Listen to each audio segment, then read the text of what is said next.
of a seniors organization, hoping that they eventually will watch. But what I think I'm going to do is I'm going to just try to coordinate better with them and have like a watch party for Yeah. that they really are interested in. So we'll figure it out. Well, thank you so much for being here today. Thank you. I'm super happy to do it. Okay. Let's go ahead and admit everybody.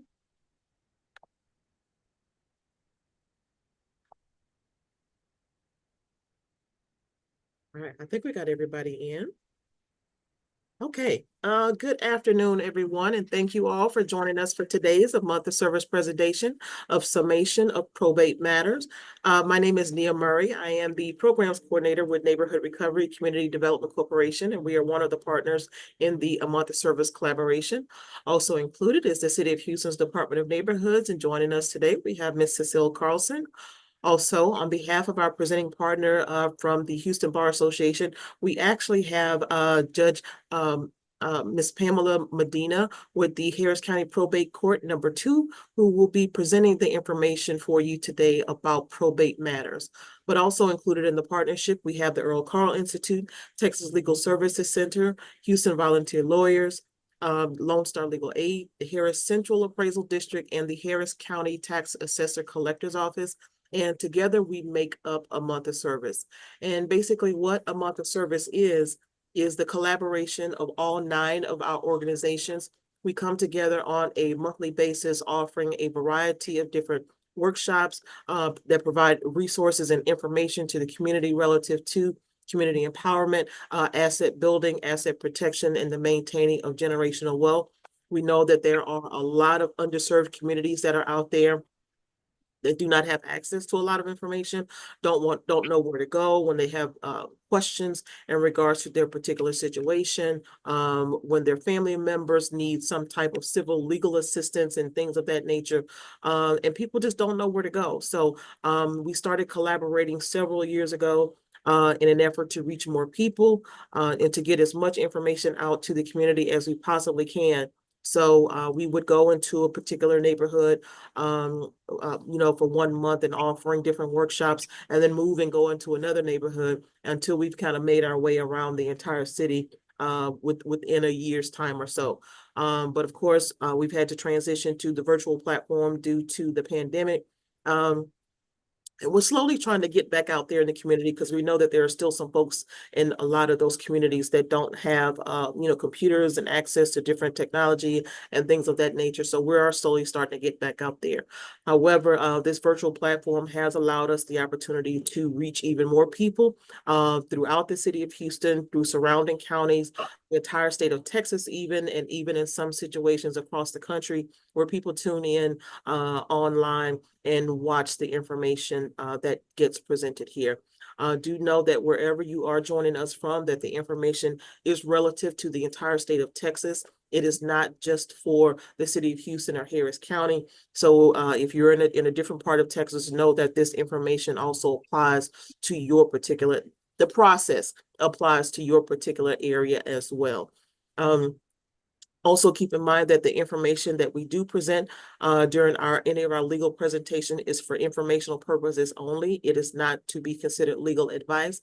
However, we do encourage you to reach out to our legal service partners. They are legal service organizations that offer low cost or free, or actually free civil legal assistance for those that do income qualify. And we'll have some information for you at the end about how to get pre-assessed for those legal services if you are in need. Do know that this is your opportunity to ask questions. However, we do ask that you keep your questions to be in general as you possibly can, as to not divulge any personal detail information about your specific situation. In addition to that, Judge Medina will not be able to kind of dive into your own personal questions. So try to keep your questions to be as broad as you possibly can, so that it actually can kind of get addressed for you. In addition to that, we do broadcast live on our social media platform on YouTube, as well as record the session. So we want to try to protect your privacy again as much as we possibly can and not have that information getting out there for everybody to have access to. So don't give us, your mom's name, your address, when she passed, and the whole details about what your existing probate situation is like, but just keep the questions general if you possibly can. But again, we do encourage you to reach out to our legal service partners should you find yourselves in need of some more detailed or specific questions or concerns about your situation. So with that being said, if you do have a question, please feel free to type your question into the chat if you're joining us on Zoom. If you're joining us on YouTube or on Facebook, please feel free to type your question into the comment section, and I'll definitely make sure that that it's addressed at the end. And I know we're on a little bit of a time crunch for today as Judge Medina has to get back to court. So on behalf of the month of service, I do definitely want to thank her for thank you, Judge Medina, for taking the time out of your schedule this afternoon to provide this information to the community. Do know that the professionals that we do have given this information out, they are professionals in their field. So it's not Cecile or myself trying to answer legal questions for you or anything like that, because that's not our area. We stay in our lane, but we do want to make sure that we do get the most up-to-date and current information from the professionals in those areas, so that that you'll know that it's coming from a reliable source, not the street committee, not the people that went through this process 10 years ago and know a little bit of something. And you'd be surprised how many people watch the law shows and think all of a sudden, oh, I know what's supposed to happen, or I know, that kind of thing. That's just not the case. So we want to thank you again and welcome you all for joining us today. And hope that you get the information that you need, or that you that intended to get, that brought you here today. So thank you again very much. And I'd like to go ahead, and I think Cecile just got booted off here, so I can't introduce her, but we'll have her introduce herself at the end, and kind of give you an update of what's going on with the city.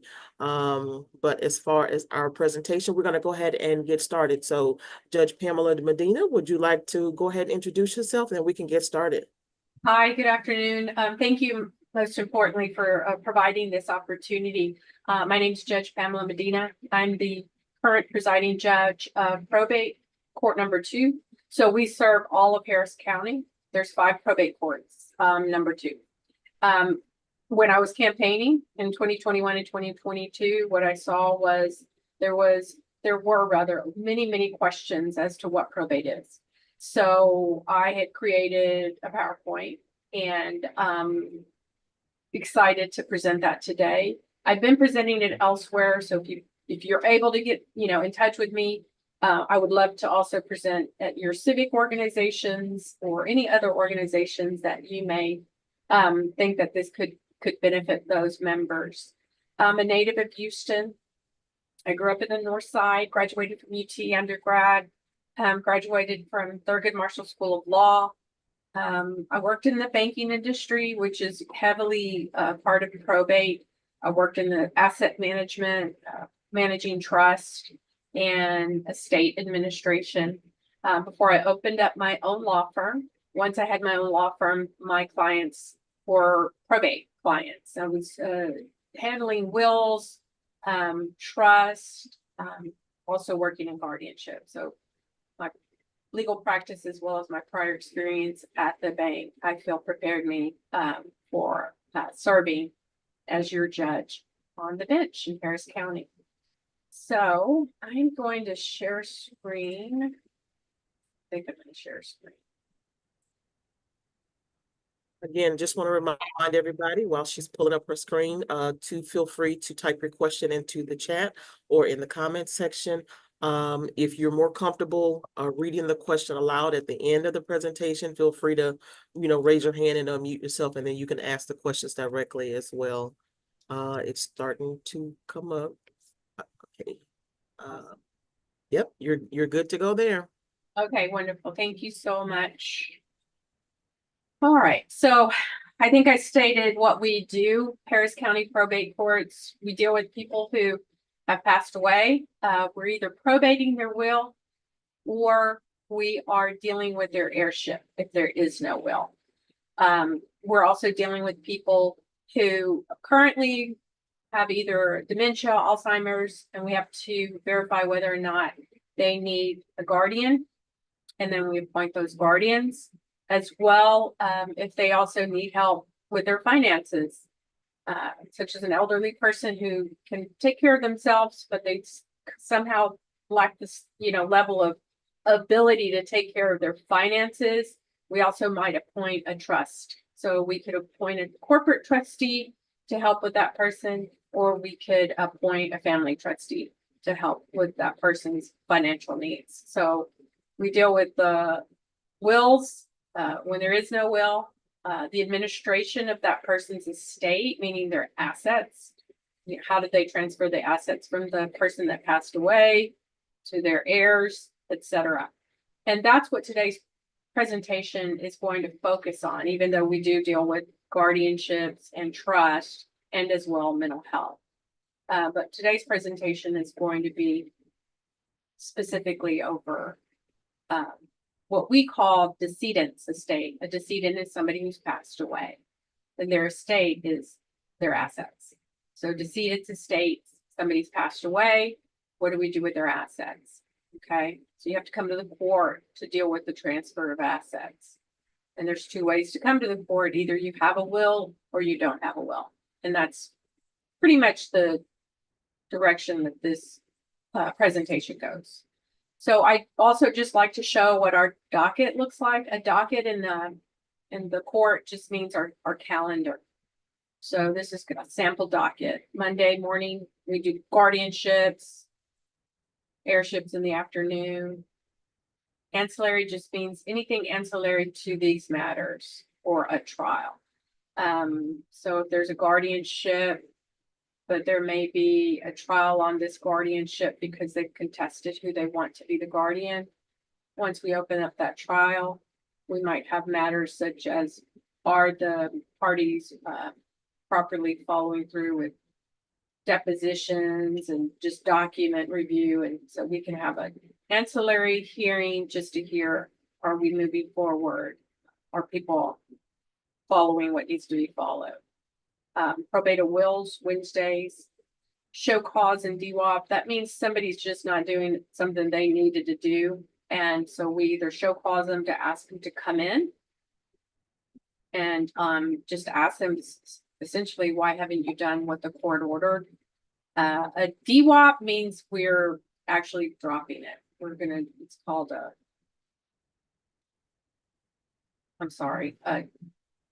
they are lacking, needing, or moving forward to prosecute. So we DWAP it, it just gets dropped. And then mental health docket. Court number 2 doesn't handle the mental health docket. It's just court 3 and 4. That does not mean I couldn't handle something in an emergency situation if it's needed. But I just like to show the sample docket just to show what we all deal with. Each court, there's 5 of us every week. And trials, my trials are usually on Mondays. So we have a trial, all of these things kind of get moved around. So venue.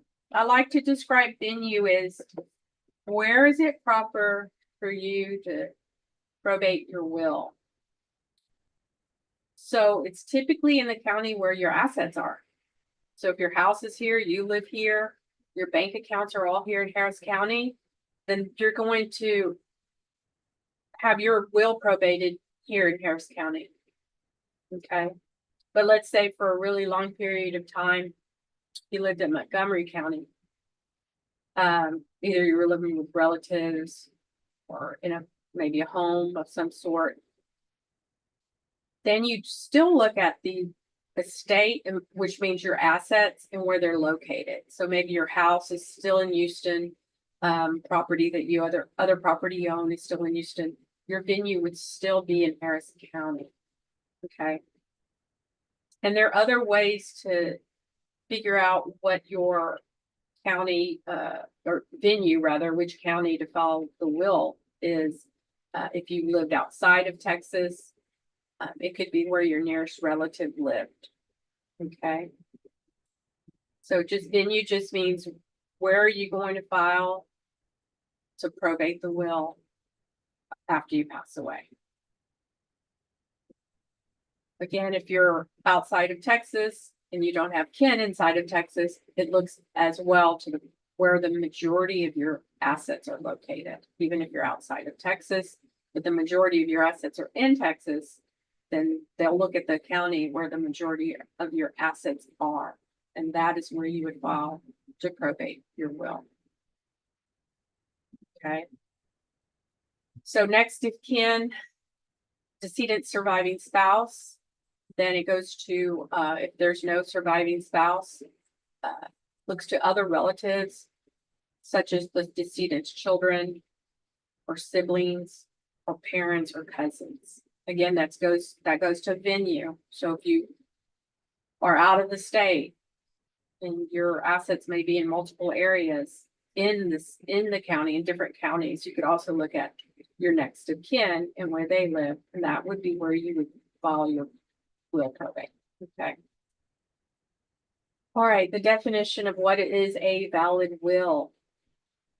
This is very important because this is probably what I hear most of my trials in my courtroom. Our courtroom are dealing with wills and whether the will is valid. Okay. So a will must be in writing. It must be signed by the testator. The testator is the person creating the will. That person must have testamentary capacity. And that also is something that I see a lot in my trials, is they go at, did this person understand, number one, were they making a will? Did they understand the impact of making that will? Did they understand their property at the time of the making of the will? Did they understand what they owned? What they did not own? Did they understand who their relatives are? Did they understand, again, their bounty just means their assets and claim to any assets? And did they have the ability to recollect during the period of executing the will, each of the transactions that they have to go through to create the will? Okay. A testator must sign, but if a testator cannot sign, it is allowed for another person to sign for them in their presence, but the testator has to give them permission, and it has to happen right then and there. So I had an aunt who was blind. Obviously, I could sign for her if she gave me permission, and I was doing it in her presence. Okay. So it must be attested to by 2 or more credible witnesses.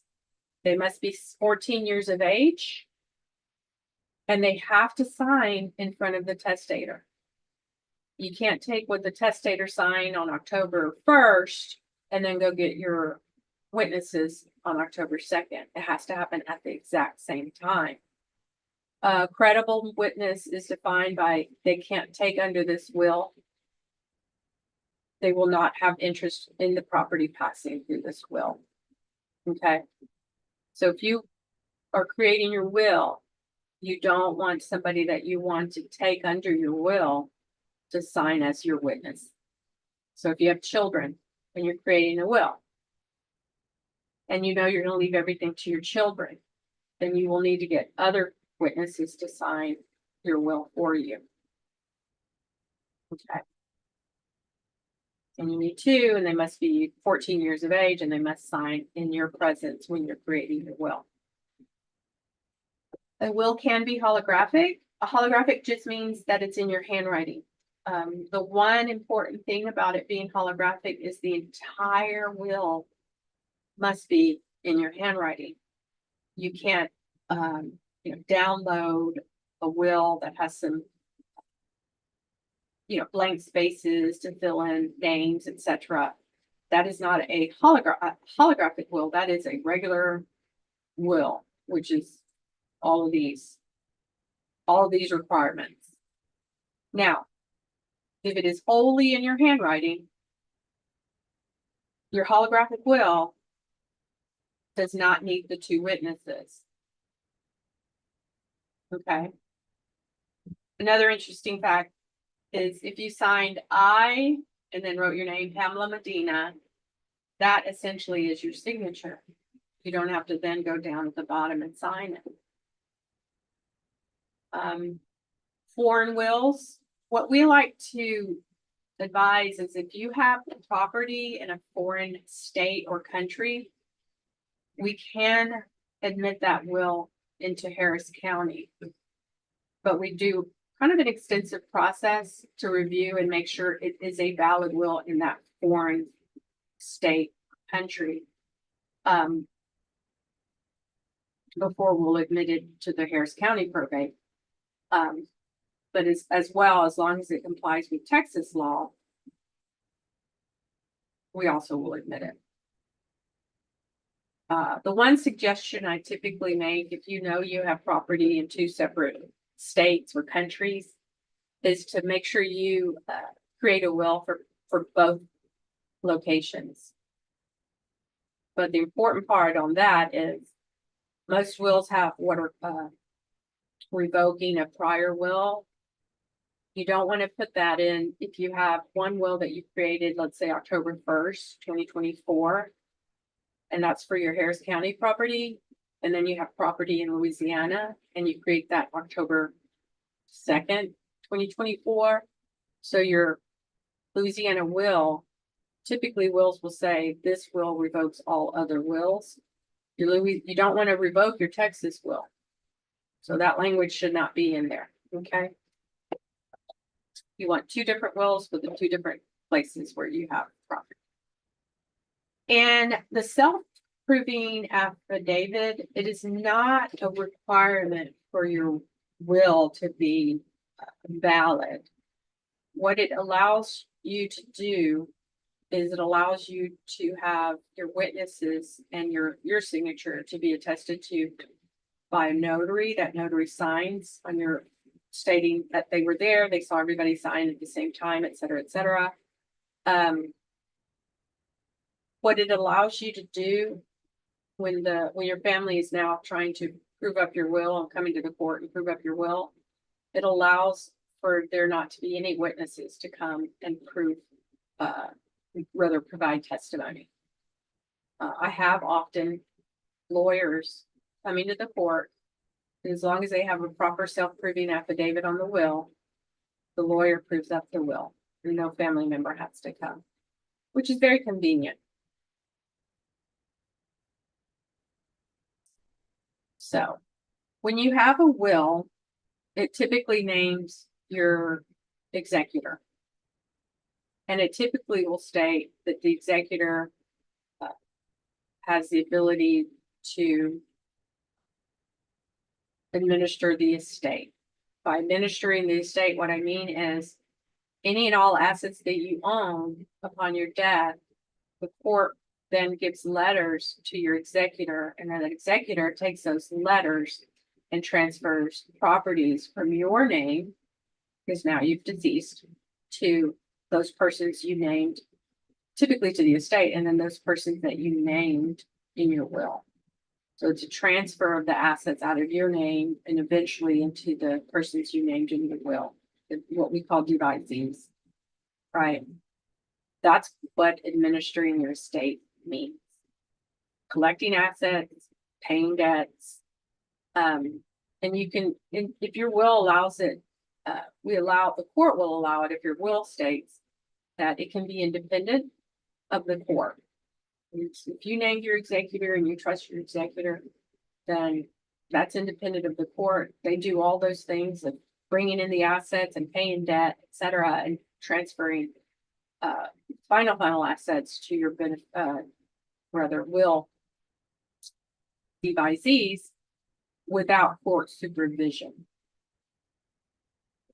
Now, there's also the possibility if you forget to name an executor, if you forget to ask that it be done without court intervention, then typically what we do is we allow the person, unless we get waivers from all of the people named in your will, we can allow them to do a dependent administration. If we can't get those waivers to do it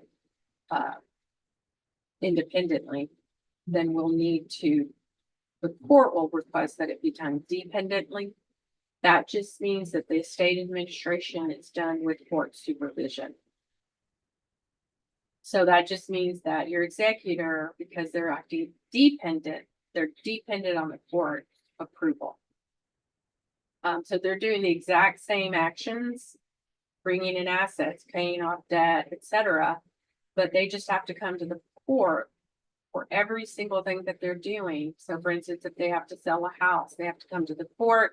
They have to get an appraiser on the house. They have to show and prove to the court that they are going to sell this house, and the court has to approve it. If there's an asset at a financial institute, they have to come and show the court, we're trying to get this asset out of the name of the decedent and put it into the estate account, and the court has to approve it. It's a little more cumbersome and it's a little more costly because they have to come to the court for everything. So typically, if it just in your will it says, I named so-and-so as my executor, they should be acting independent of the court without bond. So long as that language is in your will, then the court pretty much stays out of what the executor is doing. Now, if there's a minor, most of the probate courts in Harris County will require dependent administration because of that minor. But that's later on. I'll get there in a minute.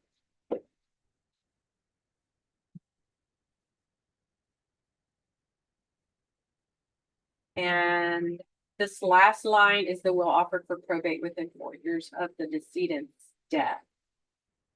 So oftentimes, or there are times rather, when a person may pass away and the family knows that they didn't have the assets that needed to be probated, they needed to come through the probate process because they may have contracted their assets. Okay. If you've contracted that assets, it's that asset. So maybe you have a bank account, and on the bank account signature card, there's a date of death line that shows that upon your death, the bank assets belong to that person named. That's a contract between you and the bank. That doesn't come to the probate court. Okay. Another contract would be a life insurance policy. You named a beneficiary, and some people do that. They decide how they want to distribute their assets to their loved ones, and they just do it by contract. So if the contract says I'm leaving 1/2 of this life insurance policy to my wife, 1/2 to my daughter, and he only has the wife and the daughter, then that doesn't come to probate. That's just a contract between him and that life insurance company, and they have to follow the contract language. So I don't see that unless there's a will contest. Then I may see that in the court. There's also a transfer on date of death deed, and I might have gotten that wrong, but it's a deed that allows you to contract who you want to own your real estate property upon your death. Again, that's a contract. So if there's no reason to come to the court to probate a will because the assets have been contracted out, then you won't really need to come and probate that will. But I've had the situation where the family didn't probate the will, and then later, like 7 or 8 years later, they found out that their mother, who had passed away, whose will they did not probate, they found out she actually did have some assets. I think it was like a pension that she inherited, I think. And because of the fact that she now had assets that needed to be probated, they did have to come back to the court. And it was after the 4 years. So you see that 4-year limitation. But so long as you can explain to the court why you weren't in default of coming back, of probating the will within the 4 years time, then I'm going to hear that reasoning. And as my example I just gave, that's a valid reason as to why they didn't offer the will for probate within the 4 years. And so I'm going to probate that will.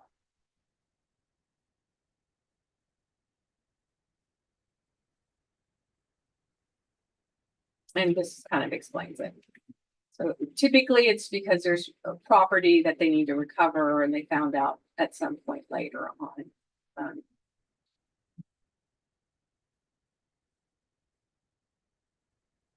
Another important part, if you have named an executor in your will, but they're not a Texas resident, they must designate what's called a resident agent.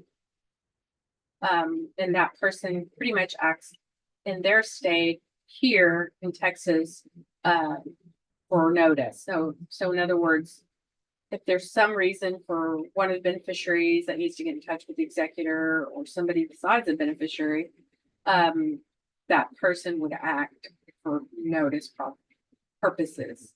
And it's usually the attorney that helps you probate the will. That's usually who's your resident agent.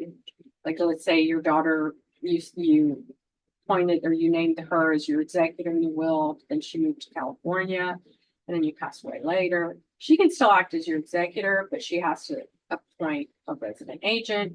And usually that resident agent is the attorney who is helping you probate the will. So the daughter applies to probate the will. She's the named executor. She lives in California. So she asked the attorney who's applying to probate the will to act as her resident agent.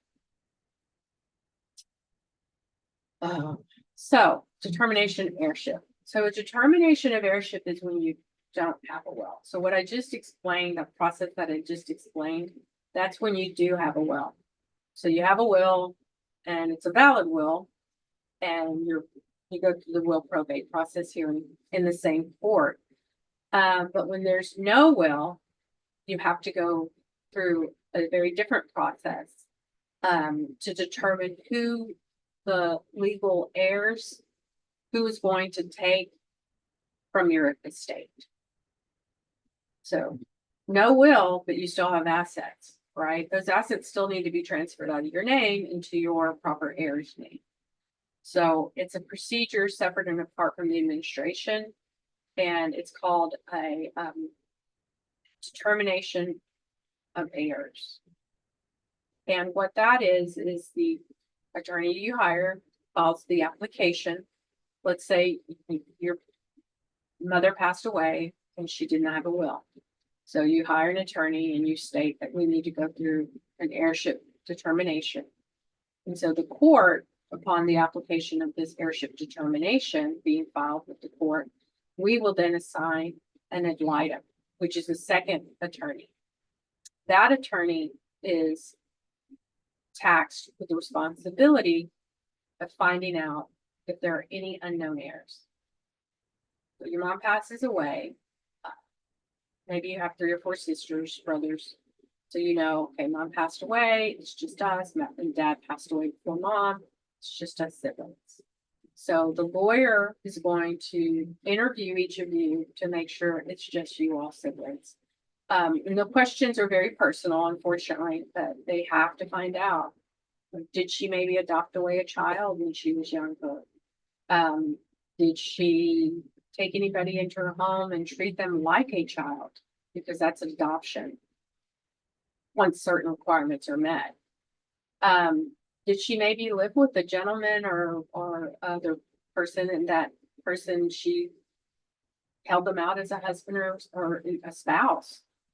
So all of those questions have to be answered by the ad litem.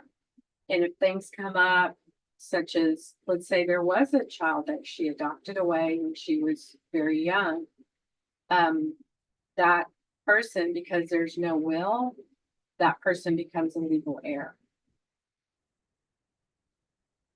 Or let's say she had somebody that definitively shows that she was married to that person. That person is a spouse. That person becomes a legal heir. Okay. So once we find out exactly who all the legal heirs are, then the lawyer creates essentially the listing of all legal heirs, and then what amount, excuse me, fraction of the estate that person will take. There's essentially,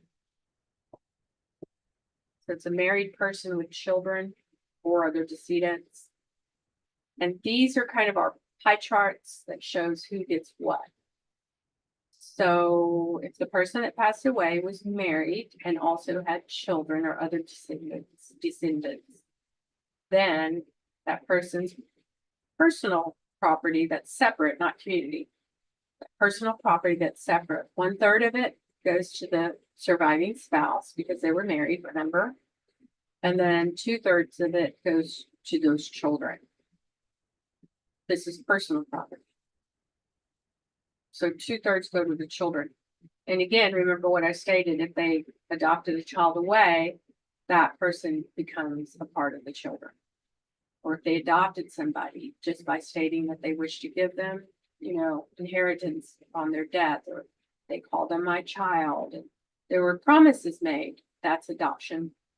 It's called adoption by estoppel. That child we take out of this 2/3. So if there were 3 children, right, each one would get an interest in this 2/3. But if there was an adopted child, then now you have 4 children, and they would all share of this 2/3 of the personal property. And then there's also the decedent, the person that passed away. If their real property, that's a different equation. On the real property, the surviving spouse gets what's called a 1/3 life estate, meaning they get to live there for the rest of their life. They own it while they're living. Okay. And then all children take equally. But this is subject to the surviving spouse 1/3 life estate, meaning they can't move the surviving spouse out. They have to wait till the surviving spouse passes away, and then they take equally. And there's others. This is where it's no children but married. And see, when there's no children but married, personal property goes to the surviving spouse. The cars, jewelry, cash, that all goes to their spouse. But when it comes to separate real property,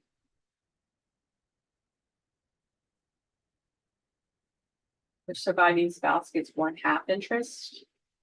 And if there's a surviving mother, she gets 1/4. And there's a surviving father, he gets 1/4. And these show every single type of scenario you can think of. Okay. There's separate personal property, which is, like I said, cars, cash, anything that's not contracted out is personal. And then real estate, obviously land, homes. And then we also discussed the community property as well.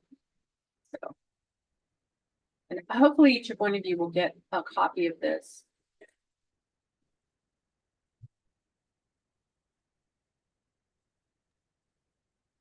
So on a determination of heirship, any person that can that any person could apply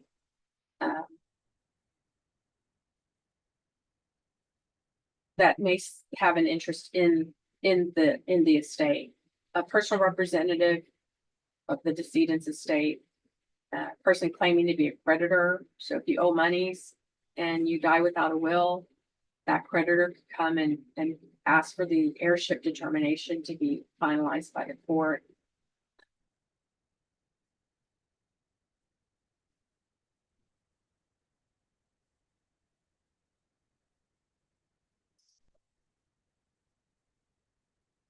And I just do a recap of independent administration and dependent administration. When there's no will and all heirs sign and agree to the person acting as an independent administrator, meaning they're going to independently transfer the assets into the estate and then distribute it to the heirs. So long as all of the heirs agree to that, then we'll sign the order allowing for independent administration. Again, when there's a minor though, and there's no will, we don't do that. But when there is a will, and the will does not name an executor, and I think I covered that earlier. But if all the heirs agree, to that person acting as an independent administrator, again, so long as we have that agreement. And then dependent administration is whenever the court's going to mandate it.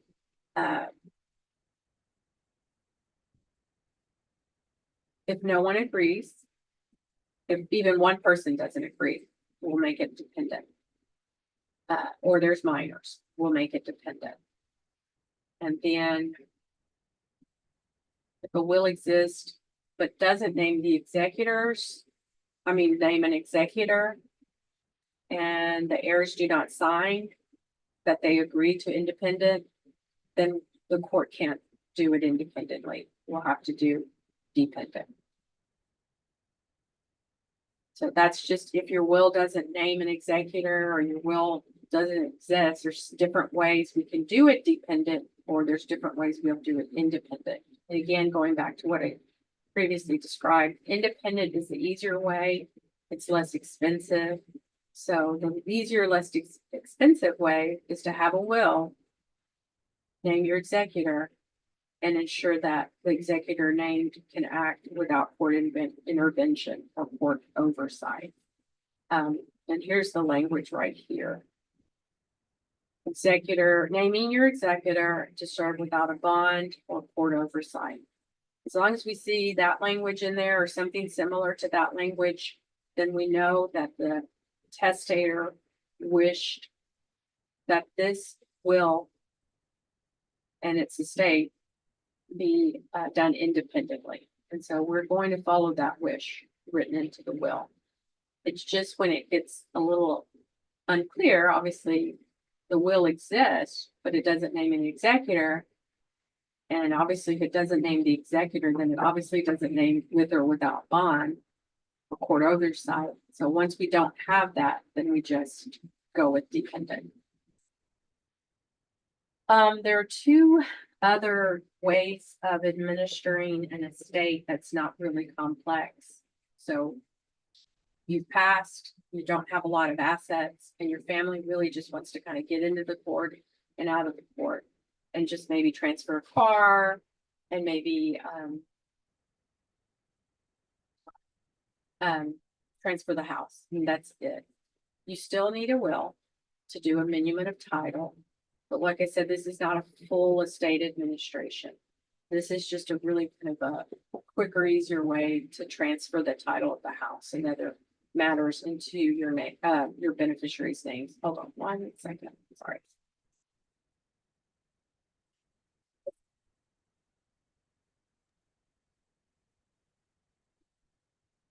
Again, while she stepped away, just know that Judge Medina is kind of in and out of sessions here, and she stopped so that she can provide this information to you guys. So Okay. she's Sorry. still, I'm you- following. it's understandable. We know you still have responsibilities there, so go right ahead. Okay. So, again, when you're trying to, if let's say you just don't have a lot of assets and you do want, obviously you have to go through the probate procedure because maybe you have a house, right? Or you have just kind of a car.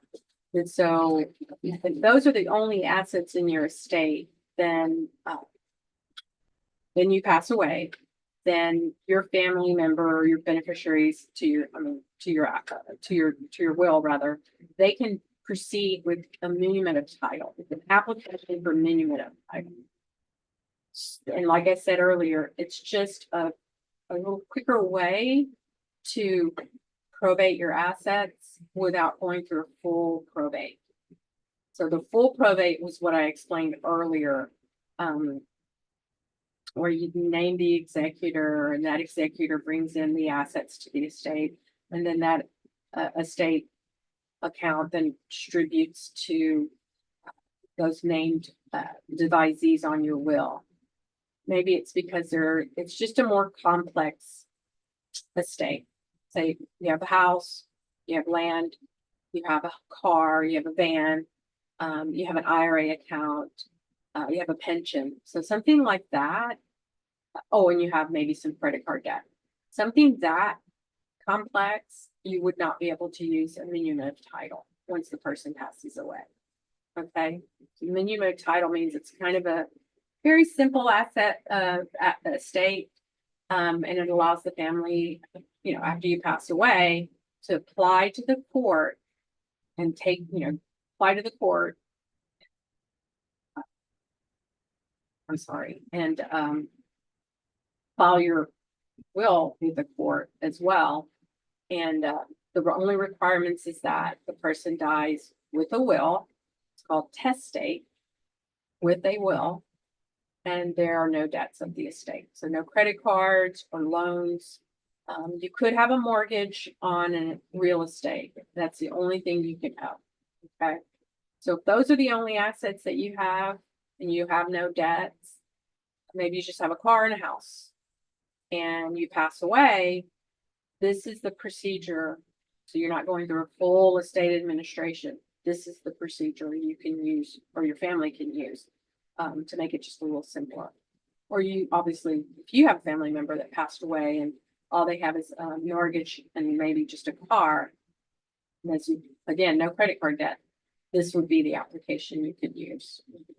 The only thing we do require, though, is that we ask you just to file a request with the Medicaid program, just to make sure that there were no Medicaid debt owing. But that's pretty simple. And we have a checklist on our website that shows you exactly how to do that. And small estate affidavit, that's another means of administering your estate as well, when it's not a really complicated estate. But when you're doing a small estate affidavit, your loved one has passed away and there is no will. You can do a small estate affidavit, but the requirements are that the estate value has to be at or less than $75,000. So it's the same thing. It has to be filed in the county where the decedent resided. And you cannot use the small estate affidavit if there is a will. And right now we have a probate administrator that's starting to help completing these, because they actually go through our clerk. You don't have to have an attorney to do a small estate affidavit. So once your family member passes and they don't have a will, but just so long as they don't own anything over $75,000, you can go to the county website and fill out the small estate affidavit, county clerk. As well, the probate administrator's name is Brandon Cofield. If you know you have to go through this process, you can be in touch with Brandon Cofield. He's with the Harris County. Again, those two, the minimum title and the small estate affidavit, those are things you do after somebody passes away. Sometimes I confuse people because I talk about a will, but then I go to talk about the estate administration. And the muniment of title and the small estate affidavit is actually estate administration. So it only happens when somebody passes away.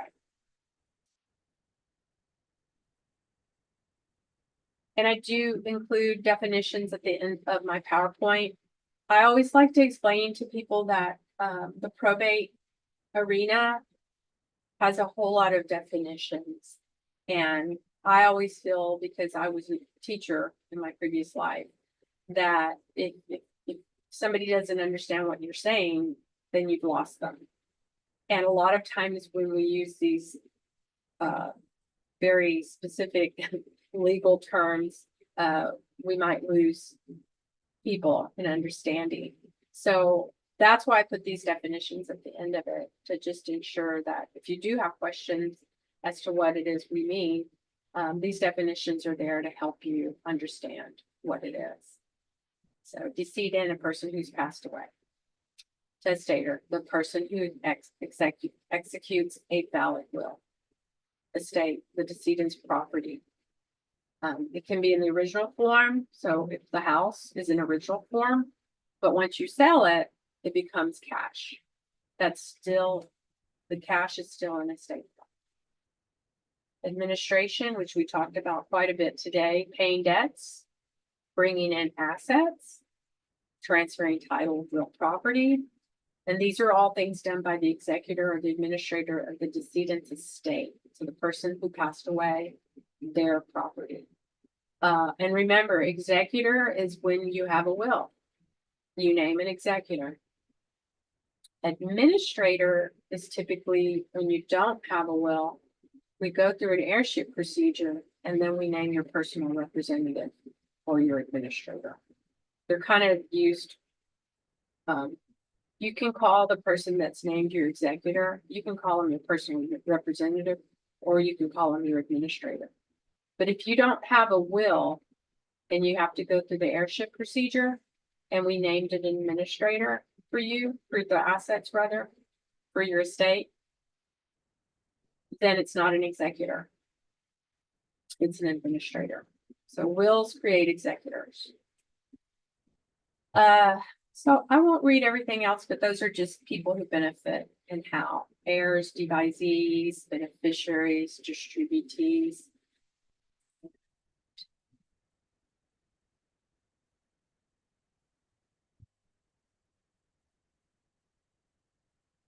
Yeah, there's just more definition. And I do give a last page with resources, and or my top resource is the AMOS workshops. And I do this presentation elsewhere. And I just think it's extremely important that this information gets out to the general population. As a judge, I see that. I see the need for greater information. I think with greater information out to the general population will have a better understanding as to how to transfer wealth from generation to generation. And I think that has a very important and severe positive impact if we have that education and we understand these processes and we're able to obviously transfer our assets from each generation moving forward. I think it helps each generation to have resources to be healthy and happy and feel like they have what they need in their lives. And I noticed earlier I mentioned Brandon Coldfield. He's a part of my resources when I was talking earlier about the small estate administration. He helps with those. Again, those are when there is no will, but then the person who's passed away, their assets are less than 75,000. You can use that form. It still goes through my court. It's just not a full process.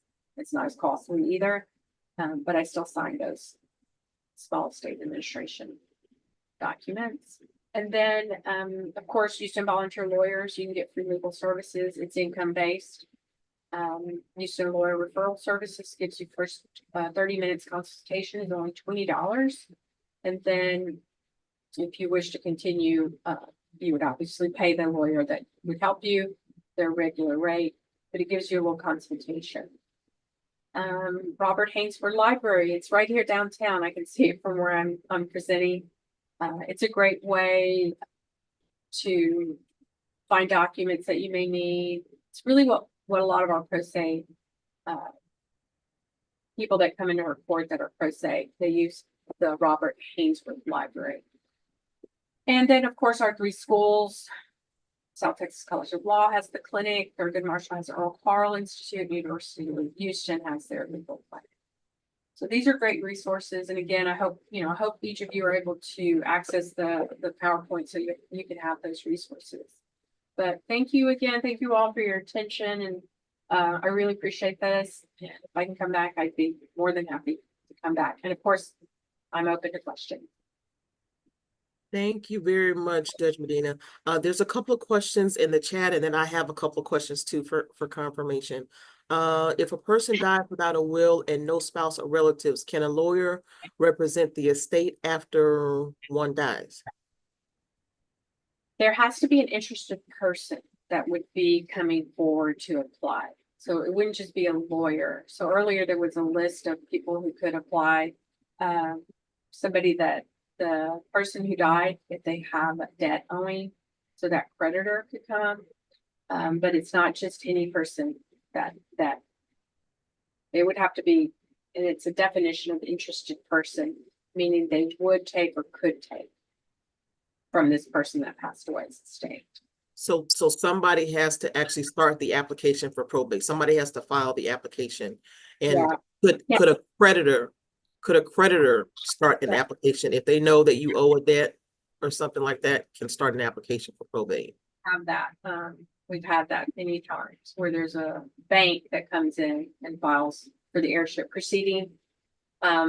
Because the house obviously is the note's not being paid, and they understand that the person passed away and no family member has come forward to apply. So yes, a creditor could, but interested person means either they take or they're owed something from the estate. Since you just brought that up about the house, so if someone passes away, they still have a mortgage. The creditor, the bank would have to go through the application for probate first before they can file for foreclosure? Yes, they Okay. have who the heirs are, because let's say they only owe, $15,000 on the mortgage and the house is worth 350,000. They'd have to go through the heirship proceeding if there's no will to find out who gets the rest of that money. They get their claim, but then Right. there's heirs as well. Good. If So there that's are. that's good to know. Ms. Ernest, you unmuted yourself. How are you this afternoon? Did you have a question? Oh, she just, The phone did that. oh, so, okay. I just wanted to make I sure apologize. you had a question. Okay, so Judge Medina, I did have a question for you. Sure. The timeline from the time somebody actually starts the probate or files an application for probate. I understand, or from what I've heard, that that there's like a backlog, but could be a delay for probate. What's the actual or the average time frame for probate from the time you actually start till the time that it's finished?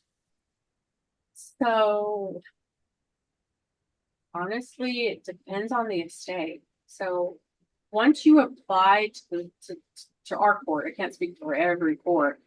There's a notice requirement that must go out, and you can come into the court the Monday following the 10 days after the notice went out. And in our court, you get in that pretty much after that 10th day, we can set your hearing. Some courts do have backlogs, so they may not be able to set your hearing right after that notice requirement is met. And sometimes that could take 2 months to actually get into the courthouse. And that, again, it just depends on how a court is run, how busy it is, etc. But with us, you pretty much can get in within, like I said, that time. Come in, you apply. If it's independent, let's say there's a will that names the executor and it states that language where it needs to go independently or without court supervision and without bond, then essentially we sign the order the day of. And then there are other documents that your lawyer has to get you to sign. And once you get those signed, it may be, I would say maybe 3 or 4 days where you could get copies of your letters. They're called letters testamentary. And you take those letters and then you go transfer whatever assets need to be transferred, right? The house, bank account, cars, etc. You can transfer them out, and some people do put it into an estate account, but I've also seen where they actually just transfer it directly to the beneficiary or beneficiaries. So, I mean, realistically, you could, if everything is, running well, and you could probably have everything done. I actually just had a trial and she received her letters October 18th, and she had transferred out everything literally October, like the next day. Like, I think she's received her letters on the 18th, picked them up here at the courthouse, hard copies, and had everything transferred into her name by the 27th, I think, or like within maybe 5 days, actually. I mean, And then it could, once everything is transferred, how long do you have to actually close the probate case? so if it's independent, you're not really coming back and doing anything. We kind of, our hands are like free of your matter because it's independent. Because the person in the will said, I wish this to be done without court supervision. We follow that and it's just independent and you go take care of what you need to take care of. And you never really, you don't have to come back to the court for anything. We don't technically close it either. It just, we drop it from the docket, but we don't technically close it. Oh, Yeah, so which mean it's open for things not to occur that need to occur, right? You have your letters testamentary and you're going out and you're transferring the assets. You just don't have to come back to the court. So I thought it was, I'd say street committee. I thought it was like 4 years or something like that, that you had to close out a probate or to close someone's estate, to handle like all of their matters.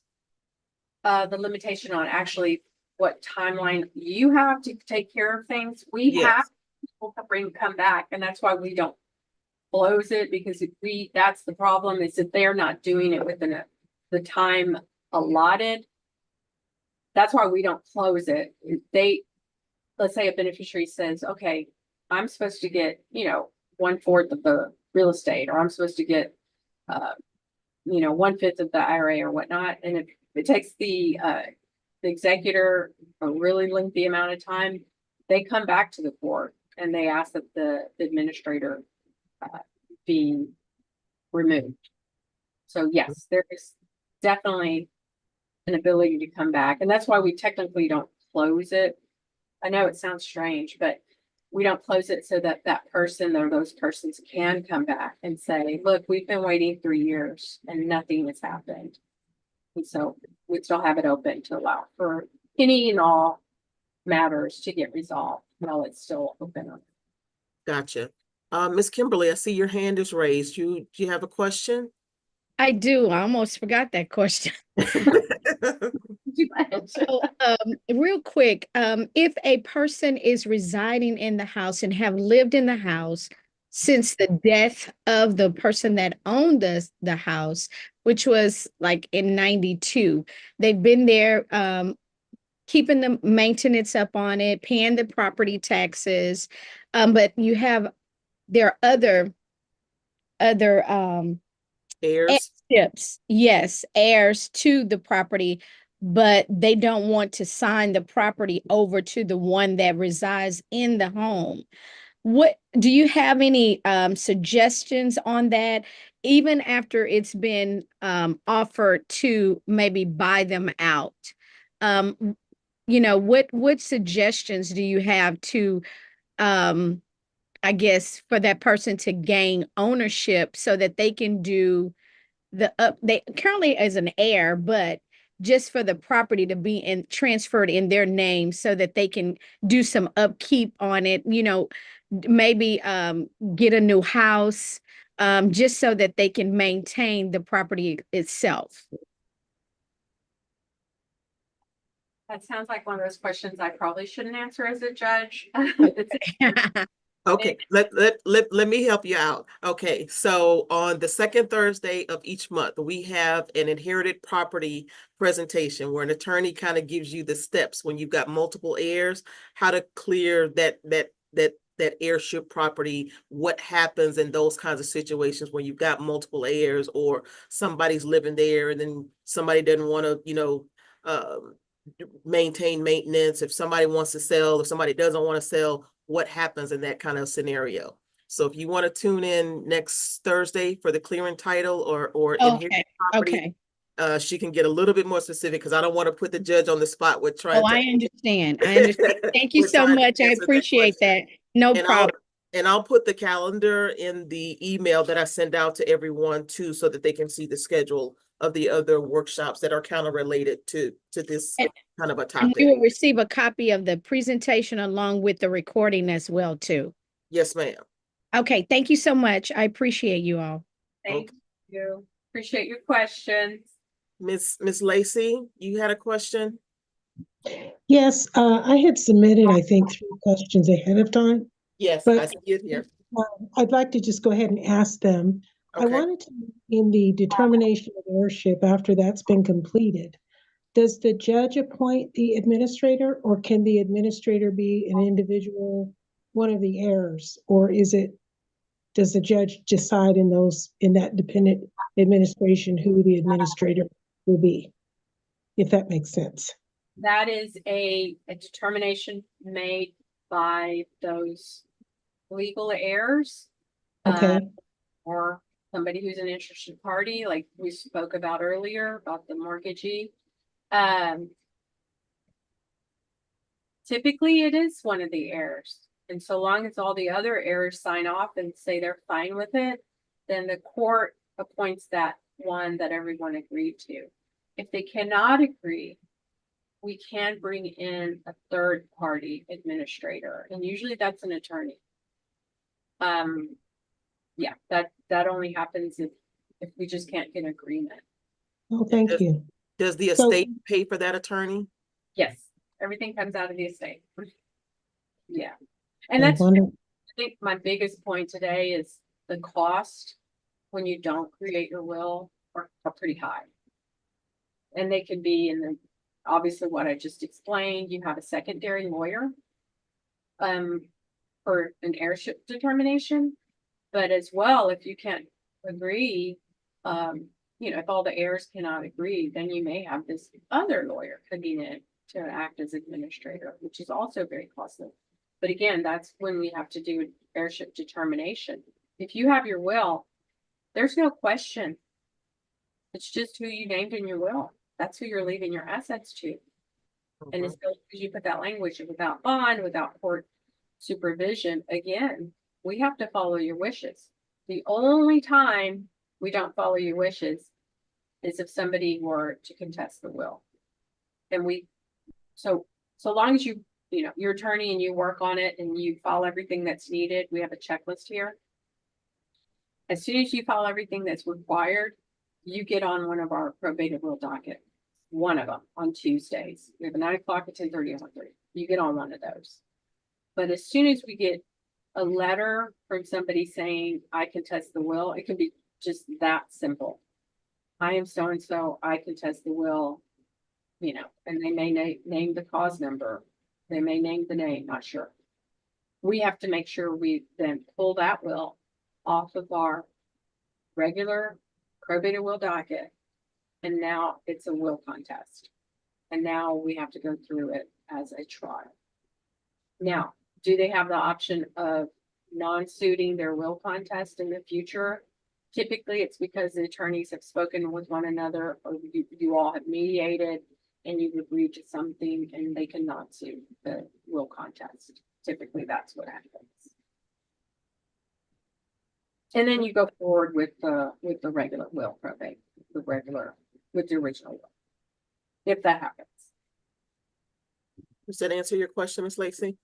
It did. I had the other question about, and I don't know if this is something that I need to wait on, but I wanted to know what the process is for a person how does a person make sure that they keep the homes, the real property and, assets insured while the probate process is going on? So, we have these tornadoes and things happening, and we want to make sure that the property stays insured during this process. Is there a guide or something that we can do where we contact the insurance company and say, hey, this person has passed on, but we want to keep it insured? Are there any recommendations for that? So I'll just say this, once an administrator is appointed, if it's done independently, because the will stated no bond and without court oversight, if that person is independent without court oversight, they still have a fiduciary responsibility to all beneficiaries. And that fiduciary responsibility involves them maintaining the properties.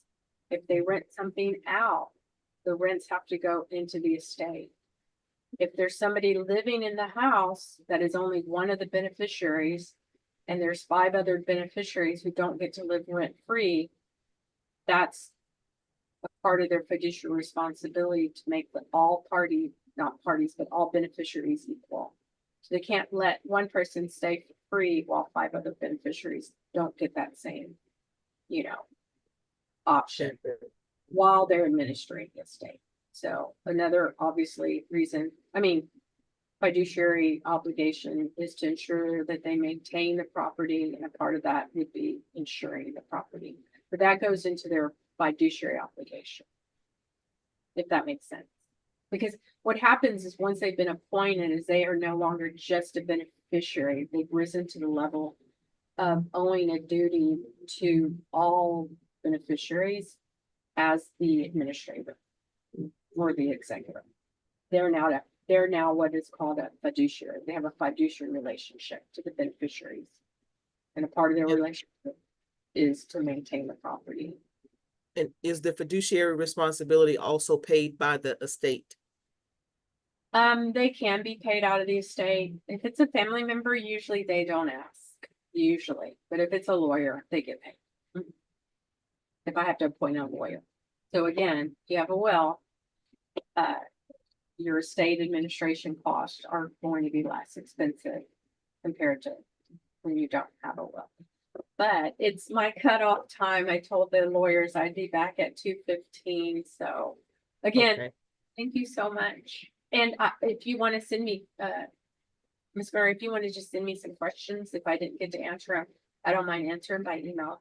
Okay, there are 2 that are here in the chat. When I send out the link, you'll be on it, and I'll include those 2 questions Perfect. so that you can then respond and everybody can see what the questions are there. And then everybody will have access to the chat that had some other questions in it. Any of the other resources that you listed there as well, included in that distribution chart, I will also include. And again, I do know that you have to run, so you can go right ahead, and then I can kind of wrap up here. We do definitely appreciate you wholeheartedly for stepping out of court to provide this information to the community for us. Really enjoyed it. I hope I'm asked back. Thank you so much. Thank you very much. So we have the question here, if a will has not been probated for over 20 years, does it still need to be probated? The second question is, if a person marries a week before they die, is the spouse entitled to all of their assets? So, and I read that aloud for the people that are on Facebook and YouTube that cannot see the chat. So that way, when the judge goes back to answer those questions, then you can make, they'll know what those questions are and what the response is in the email. So just so that you are aware there. Again, I will be sending out a copy of the link of this recording, as well as a copy of the slides from her presentation that she asked me to distribute, and that airship distribution chart will be included as well for all of you guys to actually have access to. Miss Lacy, did you have another question? Well, yeah, I think I had submitted maybe 3 questions. Could you see that those questions also Yes, are answered? I think I asked the one about the I already insurance. asked about the administrator. Yeah, how does one keep the property insured during probate? The same questions for vehicles. Does the court appoint an administrator for dependent administration? And under what circumstances is it an ad litem required? She answered that in Okay, her presentation, so that was understandable. okay. So So I those think- are all the questions that I had. Okay, thank you. Okay. And how can you avoid probate? There's another question that was asked to me prior to. And again, we have on Thursday, we have our wills and estate planning or advanced legal planning presentation that's done by Lone Star Legal Aid on Thursday at 1 p.m. So if you want more information about those documents that actually make up an estate plan and how do you get all of those documents executed and completed and so on and so forth, the attorney will be here on Thursday to provide that information to the community. She won't go into detail in regards to probate matters because that is a separate presentation and there are a lot of documents for her to go over, so she won't be able to answer actual probate questions. But in preparation, prior to, then those are the documents that she's going to be going over on Thursday. And if someone's interested, if they don't currently have an estate plan, a will already prepared, that's an opportunity for them to receive the templates that she'll be going over and the instructions so that you can actually do them and prepare them on your own.